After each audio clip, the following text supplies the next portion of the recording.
Halo semua, perkenalin nama aku Sarah Monica Renaswa dengan NIM 237020100261. Di sini aku bakal ngenalin ke kalian salah satu tokoh terkenal dari teori broadcasting, yaitu Theodor Adorno. Jadi kita mulai aja gak sih dari siapa sih Adorno ini sebenarnya? Nah, jadi Adorno itu lahir di Frankfurt, Jerman tahun 1903. Serunya dia tuh gak cuma jago filsafat dan sosiologi loh, tapi juga belajar musik atonal di Wina. Kebayang gak tuh filsuf tapi seniman? Nah, latar belakang ini bikin dia punya pandangan unik banget tentang budaya, masyarakat, dan media. Nah, di paradigma teori ini, Adorno tuh ngelihat media dari sudut pandang paradigma kritis. Artinya, menurut dia, media itu bukan sekedar alat komunikasi biasa. Media itu kayak punya peran tersembunyi buat ngobrol cara kita mikir. Jadi bukan cuma kasih informasi, tapi juga bisa jadi alat buat mempertahankan kekuasaan para elit. Selanjutnya kita tuh bahas tradisi komunikasi. Nah, teori Adorno ini tuh masuk ke dalam tradisi kritis. Menurutnya, komunikasi itu dipandang sebagai arena perebutan, makna yang dikontrol oleh kekuasaan. Media massa memproduksi ideologi kapitalis, membuat orang nurut dan konsumtif tanpa sadar.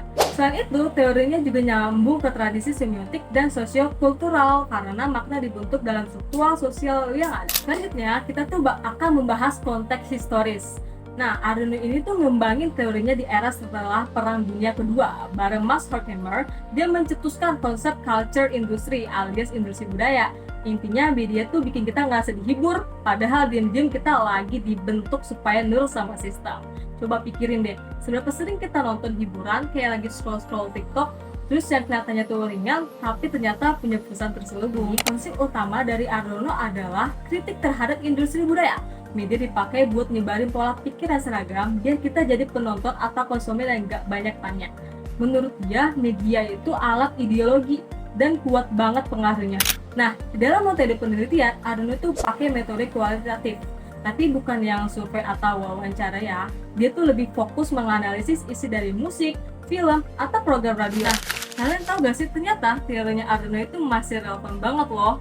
Contohnya tuh kayak kasus prank bagi-bagi sembako isi sampah oleh YouTuber Ferdian Paleka di tahun 2020. Ini tuh nunjukin gimana konten digital seringkali dibuat demi keuntungan. Walaupun merendahkan atau enggak etis, masyarakat jadi penonton pasif yang menikmati konten sensasional tanpa mikir kritis, dan itu persis seperti yang dikritik Adorno. Kelebihan teori ini, dia itu bikin kita sadar kalau media itu bisa jadi alat kekuasaan. Adorno ngajak kita buat gak nerima mentah-mentah apa yang kita tonton. Tapi teorinya juga dikritik karena dianggap terlalu pesimis dan elitis, serta kurang kasih ruang buat individu yang bisa berpikir kritis atau melakukan perubahan.